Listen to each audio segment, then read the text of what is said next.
You open your phone to check your bank balance, but you don't actually check it.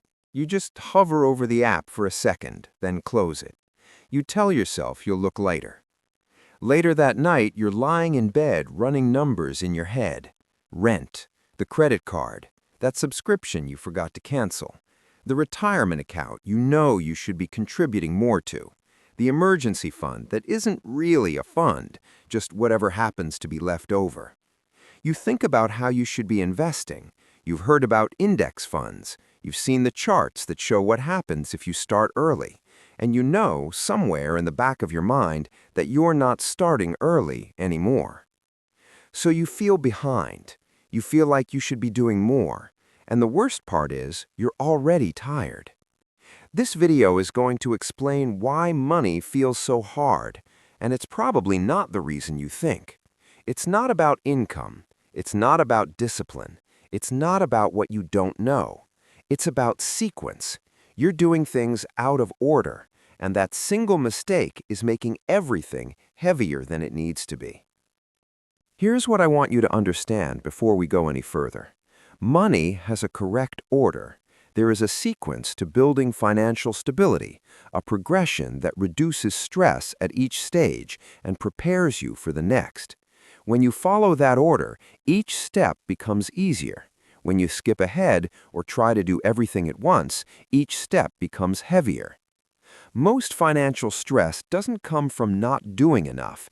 It comes from trying to do the right things at the wrong time. You're not behind because you're lazy. You're exhausted because you're solving problems out of sequence, and that forces your brain to carry weight it was never designed to hold. This video will walk you through the correct order, not so you can do more, so you can finally do less and have it actually work. Let's talk about what most people believe, because this belief is the source of the problem. Most people believe that being good with money means doing all the right things at once. Save for retirement, build an emergency fund, pay off debt, invest, budget, live below your means, negotiate your salary, diversify your portfolio, have 6 months of expenses saved, own property. And when you can't do all of these things at the same time, you feel like you're failing. You feel like other people have it figured out and you don't. You feel like you're behind. But here's what's actually happening. You're not failing. You're facing a task management impossibility that would overwhelm anyone. The human brain can only hold a small number of priorities at once. Psychologists call this cognitive load. When you try to manage too many financial goals simultaneously, your brain doesn't just slow down, it shuts down. It starts avoiding. It stops making decisions altogether. This is why people check their bank account less when they're stressed about money. This is why people know they should make a budget but never do. This is why someone can read 10 books about personal finance and still feel lost. The information isn't the problem. The overload is the problem. Now compare this to what actually works. Financial stability is not about doing everything at once. It's about doing one thing at a time, in the right order. When you do the first thing first, it creates the conditions for the second thing to work. And when the second thing is in place, the third thing becomes possible. Each stage supports the next. You stop carrying everything at once because you don't need to. The reason money feels hard is not that you're doing the wrong things. It's that you're doing the right things in the wrong order, and that breaks the system. Let me explain why this happens. There's a psychological pattern that nearly everyone with financial stress experiences, and almost no one talks about it. When you feel behind financially, your brain enters a kind of survival mode. Not the dramatic kind, not panic, just a low hum of anxiety that runs in the background of everything you do. In this state, your brain is constantly scanning for threats. It sees the debt, the low savings, the uncertain future, and it tries to solve it all at once. Because in survival mode, everything feels urgent. Everything feels like it has to be handled now. This is exhausting, but more importantly, it's strategically useless. When your brain treats everything as equally urgent, it can't prioritize. It can't decide what comes first. It just spins, overwhelmed, trying to move in 5 directions at once and going nowhere. This is why you can lie awake at night thinking about retirement and credit cards and grocery prices all at the same time, even though those are completely different problems with completely different time horizons. Your brain doesn't distinguish between them because survival mode doesn't allow for nuance. It only sees threat. And so you get stuck. You read articles, you watch videos, you make plans, but nothing changes. Not because you're not trying, but because your nervous system is in a state that prevents clear action. This is the trap. The only way out of this trap is to give your brain something it can actually do. One clear, correct step. Not 5 goals, not a vision board. One task that, when completed, actually moves you forward. And the only way to find that one step is to understand the correct order. Let me show you what that order looks like. This is the part of the video where I'm going to be very direct, because this is what matters most. There is an order to building financial stability. It's not my opinion. It's not a strategy. It's the way money actually works when you stop fighting against it. Here is the sequence. Stage 1. Baseline cash buffer. Before you do anything else, before you pay extra on debt, before you even think about retirement, you need a small cash buffer. This is not a full emergency fund. It's just enough cash that a single unexpected expense doesn't send you into crisis. For most people, this is somewhere between $500 and $1,000. It doesn't matter exactly how much. What matters is that you have it. Here's why this comes first. Without a cash buffer, you are financially reactive.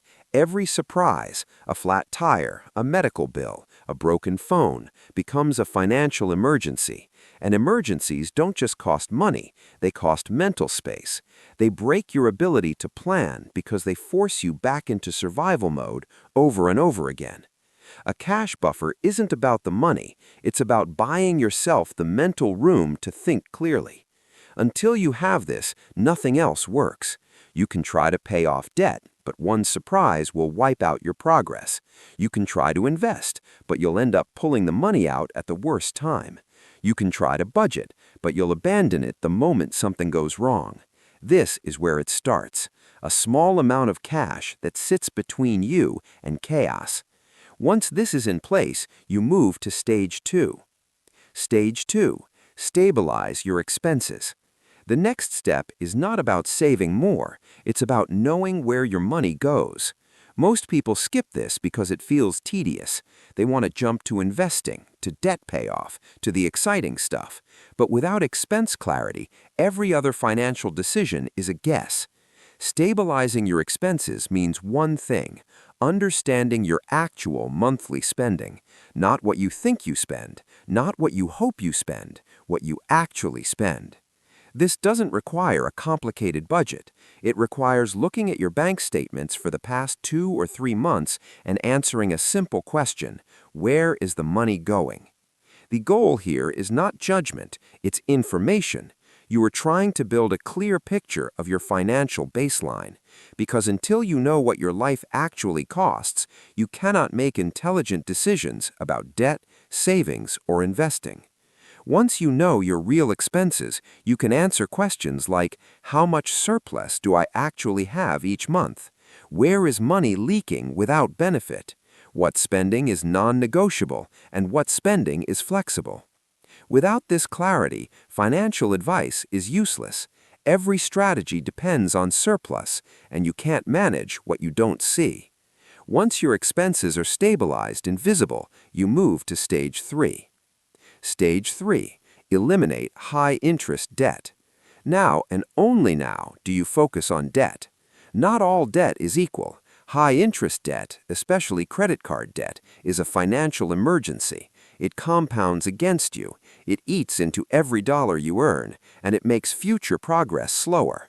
This is where your energy goes until it's gone. I want you to notice something. We're at stage 3. We haven't talked about investing yet. We haven't talked about retirement. This is intentional. Paying off high-interest debt is not exciting. It doesn't feel like progress the way watching an investment grow does. But mathematically, there is no better return on your money than eliminating a 20% interest rate. None. And psychologically, there is no greater relief than removing the weight of debt that compounds against you every month. This stage takes time. That's okay. You are not falling behind while you do this. You are doing the correct thing in the correct order. Anyone who tells you to invest while carrying high-interest debt is giving you advice that sounds smart but makes you poorer. Once high-interest debt is gone, you move to Stage 4. Stage 4. Build a full emergency fund. Now you expand that small cash buffer into a real emergency fund. This typically means 3 to 6 months of essential expenses. This is not money for opportunities. It's not money for investing. It's money that protects everything you've built so far. An emergency fund is insurance against regression. It means that if you lose your job, if your health changes, if something breaks in a major way, you don't lose the progress you've made. You don't go back to Stage 1. You don't take on new debt. This stage often feels frustrating because the money just sits there. You'll be tempted to invest it. You'll feel like it's wasting potential. Don't touch it. This is the foundation that makes the next stages possible. Without it, investing is unstable. With it, investing becomes sustainable. Once your emergency fund is in place, you move to Stage 5. Stage 5. Retirement investing. Only now, with a cash buffer, expense clarity, no high-interest debt, and a full emergency fund, do you begin investing for retirement. This is where long-term wealth is built, but it only works if the first 4 stages are stable. I want to say that again. Long-term investing only works when your short-term finances are stable. If you try to invest before clearing high-interest debt, the math works against you. If you invest before having an emergency fund, you'll likely pull the money out at the worst time. If you invest without knowing your expenses, you'll either invest too little or overcommit and destabilize your budget. The order exists because each stage protects the next. Once retirement investing is underway at a sustainable rate, you have what I would call financial foundation. From here, there are additional stages: taxable investing, real estate, entrepreneurship, but those are built on top of this structure. They're not replacements for it. This is the order. It's not complicated, but it requires patience, and it requires trusting that doing one thing well is better than doing 5 things poorly.